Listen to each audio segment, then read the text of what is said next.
Sure. Yeah, there was a lot of data that came out just on some of your Instagram posts that just blew me away. What do you think was the most surprising thing that you've learned since you've been keeping up with this data?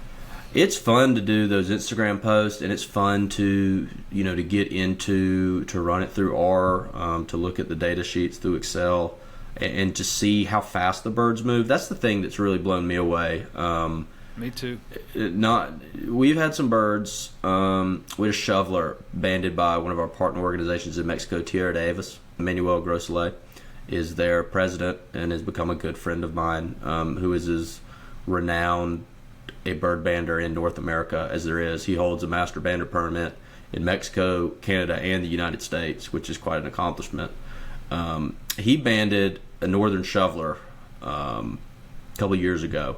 We were going through its data, and that bird clocked in at 102 miles an hour when it was coming through Texas. And a lot of that is they get up into in the jet streams, and they have huge tailwinds, of course. But I mean, it's moving. Its ground speed's 102, and a duck can cover some ground when they're doing that. The distance that they can travel in a day. We've done the height that they go to. Some of these birds are at 16,000 feet. We had some birds banded by Tierra de Aves that were in Mexico City, which has a good bit of altitude, already. They were leaving at about 7,000 feet in elevation, but they still climbed another 10,000 feet, right? And so when they're at sea level in Texas, they're 17,000 feet above the ground, which is, if you had told me that before we got into that, I would have told you, that's ridiculous. I agree. Yeah. Yeah. Right. And it is, but it's pretty neat. Their resilience, the distances they travel, and they often travel pretty similar paths year in and year out. We've got 50 tundra swans that the USGS banded in 2010, 2011, 2012 that are on the map, and the tundra swans have become my favorite of everything.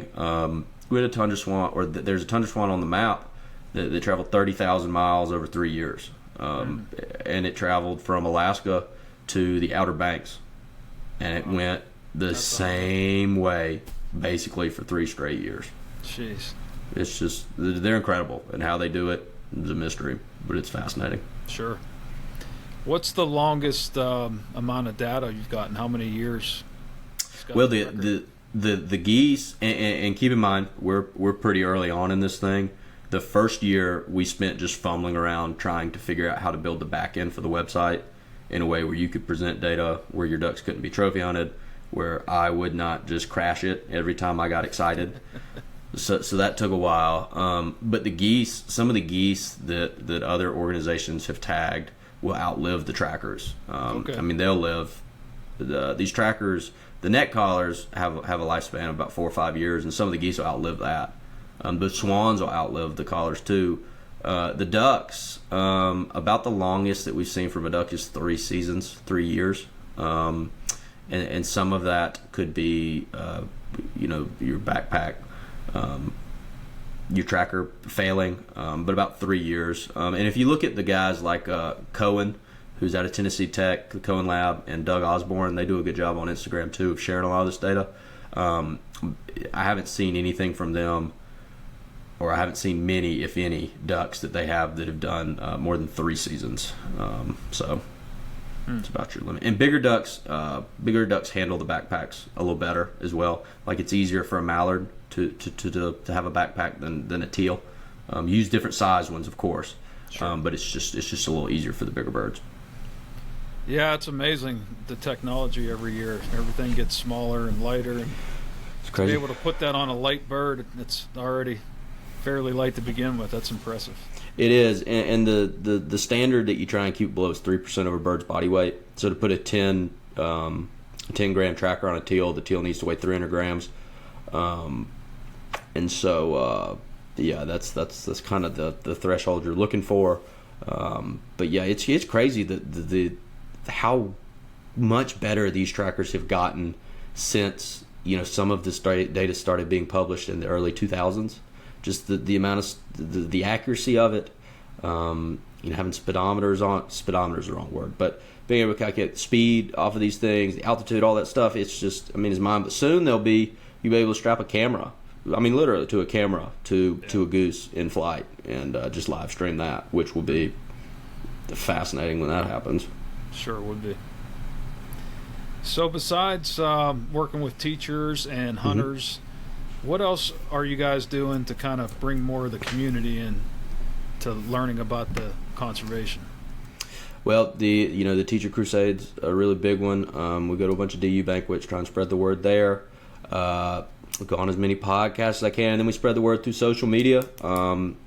Spent a tremendous amount of time, getting the website where it'll appear, on Google search terms. So just trying to. Our website is about 70 pages of resource right now, and it's everything from your cheesy join 50 ducks now to really in-depth blogs about duck movement, teacher resources, the duck maps, kind of our story, and so driving traffic to our website really tells the story as well as we think you can so far, by writing it, and we're always trying to improve that, but just trying to spread awareness that way through the website, through our social medias. Anybody that'll listen to me, I'll talk your ear off about it too.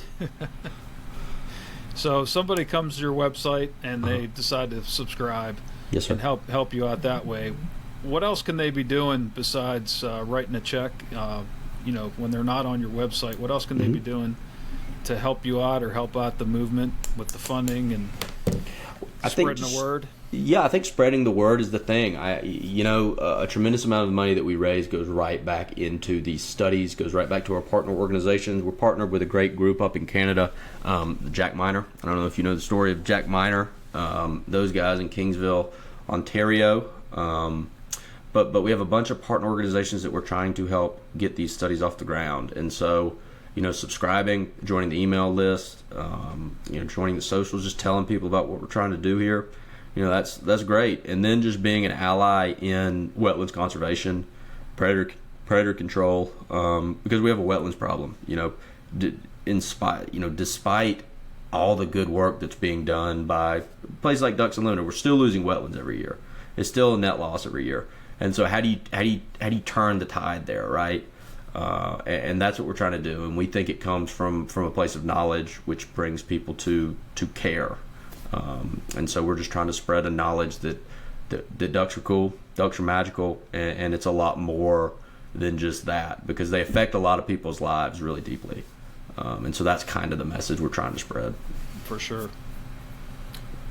So, besides kind of like the hard data with the speed and the elevation that they're flying and where they're flying, is there any other data that these researchers are pulling from these data points?